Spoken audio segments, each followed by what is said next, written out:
Hello everyone, today I've got two quick stories for you involving some recently discovered couples. The first one was discovered by the NASA Kepler mission, and these are two new planets that were discovered to be incredibly close to one another. And what's also interesting is not just their proximity, but what they're made up of. Now these two planets are about 1.2 million miles apart. To put that in perspective, Earth's nearest neighbor is Venus, which is 26 million miles away. Now that in and of itself would be pretty amazing. They're incredibly close to one another. But what's also interesting is the fact that these two planets are also incredibly different. Now, one is a rocky Earth-like planet, and also which would be similar to Venus, Mercury, and Mars, and the other one is a gaseous Neptune-like planet, which is similar, of course, to Neptune or Uranus.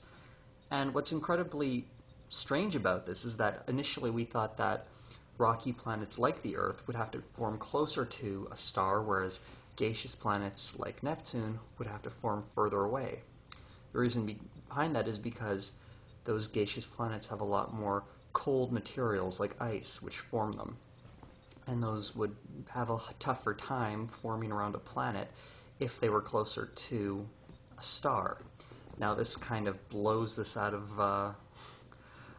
this theory out of the water, or it could just be a mistake. We're not really sure how it happened, but nevertheless, it's a really cool finding, and I'll just show you a really cool artist's interpretation of what it would look like if you were on that rocky planet looking up to the gaseous one not too far away.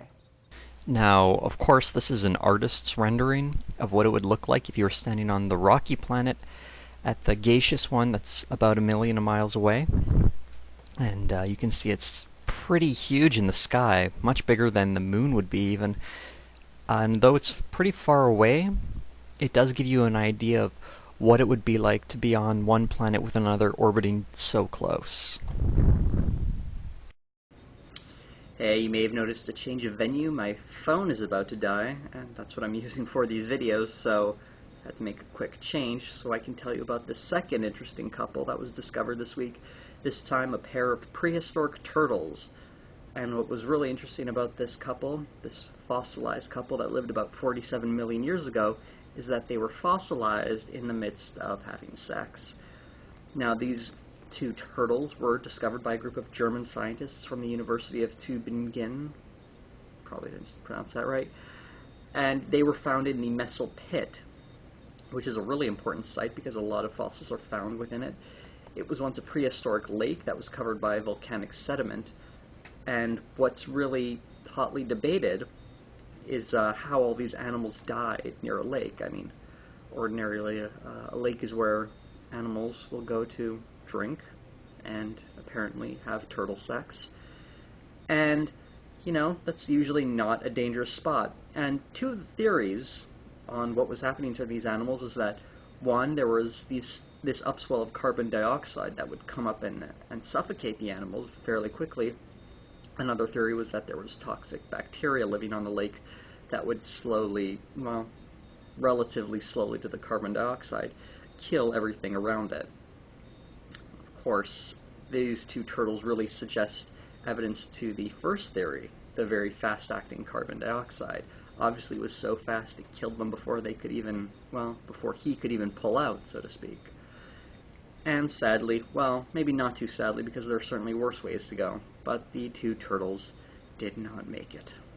There's an interesting photograph I'd like to share with you right now. And here are the two turtles in their compromising position. This is the fossil that was found, and you can tell they're mating not just because they're on top of one another, but also because the female's tail is slightly to the side. The female is the larger one rather. The male is the smaller one that's mounting her. And because you can tell male from female and the position of the tail, scientists were able to deduce that they were in the middle of doing it. So I'll leave you with this lovely image of life almost continuing, and thank you all for watching.